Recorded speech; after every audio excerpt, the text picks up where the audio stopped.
Welcome to 5th Scholarship Mathematics Sunday. Special thanks to Maruti Jare sir, scholarship expert, Kher taluka Pune. आज के इस खुसूसी video में हम रियाजी की कुछ खास ट्रिक देखेंगे जो स्कॉलरशिप इम्तिहान के नुक्ता नज़र से काफ़ी अहम है। हम रियाजी पे ज़्यादा जोर इसलिए दे रहे हैं क्योंकि रियाजी ही अक्सर स्कॉलरशिप में बच्चों के लिए मुसीबत का बाज़ बना है। चलिए देखते हैं बच्चों आज के हमारे कुछ खास ट्रिक। इसके पहले भी हमने आपको कुछ ट्रिक बताए हैं। आज हमारी ट्रिक नंबर 13 है। देखेंगे मसला क्या है। हमारे सामने मसला है 15 के बाद आने वाला 43वां ताक अदद कौन सा। 15 के बाद में 43वां ताक अदद हमें मालूम करना है। 15 भी खुद ताक है और 43वां जो आएगा वो भी ताक रहेगा। ठीक है, तो देखते हैं इसके लिए हम फॉर्मूला क्या यूज़ करेंगे। ये फॉर्मूला होगा दिया हुआ अदद जमा पूछे गए अदद का दुगना। दिया हुआ अदद कौन सा है, हमारे पास 15 अदद दिया हुआ है, उसमें जमा करना है पूछा गया अदद। पूछा गया अदद कौन सा है, 43वां।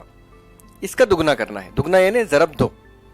दुगना यानी गुना का मतलब ज़रब होता है और दुगना यानी दो गुना यानी ज़रब दो। बिल्कुल इस तरह 15 जमा 43 ज़रब दो। 15 दिया हुआ अदद है, जमा का जमा और पूछा गया अदद 43 है, उसका दुगना यानी ज़रब दो। पहले हम ब्रैकेट हल करेंगे बोर्ड मास के रूल के हिसाब से।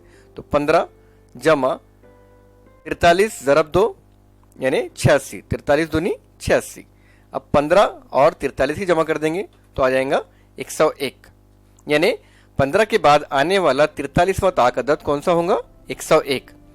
याद रहे जुफ्त से जुफ्त या ताक से ताक पूछा जाए तो ये ज़ाब्ता इस्तेमाल करें। यानी जब हमें जुफ्त अदद यहाँ दिया गया और जुफ्त अदद पूछा गया तो ये ज़ाब्ता इस्तेमाल करेंगे, या फिर ताक अदद यहाँ दिया गया और ताक अदद पूछा गया तो ये फॉर्मूला इस्तेमाल करेंगे। जिस तरह अभी यहाँ पे ताक अदद दिया गया है, इसके बजाय जुफ्त अदद भी आ सकते हैं, दोनों भी। यानी दिया गया अदद भी जुफ्त रहेगा और जो पूछा गया अदद है वो भी जुफ्त रहेगा। तो हम इस ज़ाब्ते का इस्तेमाल करेंगे। ठीक है, आप इसे मेमोराइज कर सकते हैं। बात की ट्रिक नंबर 14 है। मसला है हमारे पास 22 के बाद आने वाला 15वां ताक अदद कौन सा। 22 के बाद आने वाला 15वां। 22 क्या है, जुफ्त है, और 15 क्या है, ताक है। इसके लिए फॉर्मूला रहेगा दिया हुआ अदद जमा पूछे गए अदद का दुगना नफी 1 तफरीक 1। देखिए पूरा अदद पूरा फॉर्मूला जैसे का वैसी है, पिछली ट्रिक के जैसा। सिर्फ फर्क ये है यहाँ पे तफरीक 1 करना है। क्यों, क्योंकि यहाँ पे एक जुफ्त दिया गया है और एक ताक पूछा गया है। उसके लिए हम इस तरह का फॉर्मूला इस्तेमाल करेंगे, नफी 1 करेंगे। यानी जो अदद दिया हुआ है उसमें जमा करेंगे पूछे गए अदद का दुगना और एक तफरीक करेंगे। दिया हुआ अदद 22, उसमें जमा करेंगे 15 का दुगना यानी 15 ज़रब 2 तफरीक 1। बिल्कुल इस तरह से दिया हुआ अदद 22 जमा पूछे गए अदद का दुगना यानी 15 ज़रब 2 तफरीक 1। अब हम बोर्ड मास के रूल के हिसाब से पहले ब्रैकेट को हल करेंगे। 15 ज़रब 2 15 दूनी 30। ठीक है, 22 जमा 30 तफरीक 1। अब जैसा सीरियल में आता है वैसा यूज करेंगे।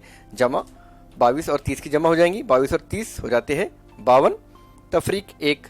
52 में से एक तफरीक करे बचा 51। यानी 22 के बाद में आने वाला 15वां ताक अदद कौन सा रहेगा, 51 रहेगा। 22 के बाद 15वां, आप चाहे तो गिन सकते हैं, यही मिलेगा। अगर आपने इस फॉर्मूले को मेमोराइज कर लिया और इस ट्रिक को समझ लिया तो आप आसानी से उसका जवाब हासिल कर सकते हैं। याद रहे जुफ्त से ताक या ताक से जुफ्त पूछा जाए तो ये ज़ाब्ता इस्तेमाल करें। अगर आपको जुफ्त अदद दिया गया है, ताक अदद पूछा गया है, या ताक अदद दिया गया है, जुफ्त अदद पूछा गया है, तो आप ये ज़ाब्ता इस्तेमाल करेंगे। देखिए जिस तरह यहाँ पे हमें जुफ्त अदद दिया गया है और ताक अदद पूछा गया है। बढ़ते हैं अगली ट्रिक की तरफ। ट्रिक नंबर 15 है। मसला है 55 से पहले आने वाला 13वां ताक अदद कौन सा। 55 से पहले आने वाला 13वां ताक अदद कौन सा। उसके लिए हम ज़ाब्ता रहेगा आखिरी अदद तफरीक पूछे गए अदद का दुगना। आखिरी अदद कौन सा, जो दिया गया है 55, ये हमारा आखिरी अदद है, उसमें तफरीक करेंगे पूछा गया अदद। पूछा गया अदद कौन सा है, 13 है, 13 का दुगना तफरीक करेंगे। बिल्कुल इस तरह 55 तफरीक 13 ज़रब 2। देखिए 55 हमारा आखिरी अदद था, 55 से पहले पूछा गया है, ये आखिरी अदद हम पकड़ेंगे और उसे यहाँ पे लिख लेंगे। उसमें तफरीक करेंगे जो अदद पूछा गया है, 13 पूछा गया था तो 13 का दुगना नफी करेंगे।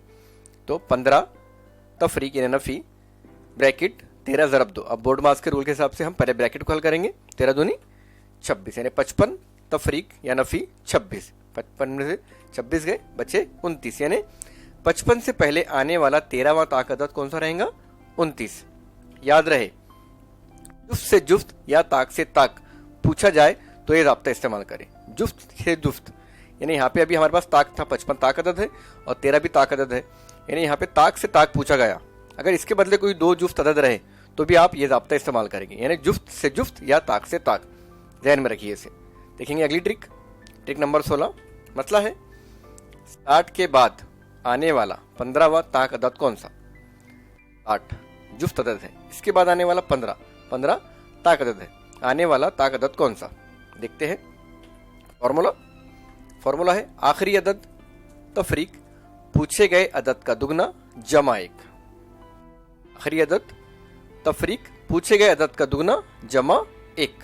आखिरी अदद कौन सा है? 60 है हमारे पास, पूछा गया अदद 15 है, 15 का दुगना करेंगे और उसमें 1 जमा करेंगे। बिल्कुल इस तरीके से आखिरी अदद 60 तफरीक पूछा गया अदद 15 का दुगना, 15 ज़रब 2 जमा 1। अब बोर्ड मास के रूल के हिसाब से हम पहले ब्रैकेट हल करेंगे। 15 ज़रब 2 यानी 15 दूनी 30, यानी 60 तफरीक 30 जमा 1। अब सीरियली हल करेंगे। 60 में से 30 गए, बचे 30, 30 जमा 1, देखिए 30, 60 में से 30 गए, बचे 30 और 30 जमा 1 31, यानी 60 के बाद आने वाला 15वां ताक अदद कौन सा रहेगा? 31 रहेगा। याद रहे, जुफ्त से ताक या ताक से जुफ्त पूछा जाए तो ये ज़ाब्ता इस्तेमाल करें। जुफ्त से ताक, देखिए यहाँ पे ये जुफ्त था और हमें ताक पूछा गया था, यहाँ पे ताक भी आ सकता है, ताक से जुफ्त पूछा जाएगा तो इस ज़ाब्ते का इस्तेमाल करेंगे। आप चाहे तो इसे मेमोराइज कर लीजिए। बच्चों, तो मैंने इस वीडियो के डिस्क्रिप्शन में इसी वीडियो के PDF की लिंक दिया हूँ, आप चाहे तो उसे डाउनलोड कर सकते हैं। लेकिन इंशाल्लाह अगले संडे को कुछ और ट्रिक के साथ हमारे साथ जुड़े रहिए। अस्सलाम वालेकुम वरहमतुल्लाहि वबरकातुहू।